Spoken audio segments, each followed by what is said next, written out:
హాయిని మరిచిపోదు మనసు. ఒదిగి ఉండి నీ వాకిటిలో బదులు కోరి నే నిలుచున్నా. దారి తెలియని చీకటిలో వెలుగు చూసి కాదంటానా.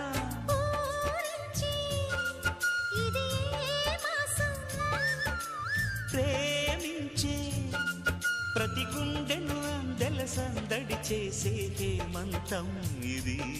మన సొంతం అయినది. కిలకిల నవ్వే కోయిల కోసం వచ్చింది మధుమాసం.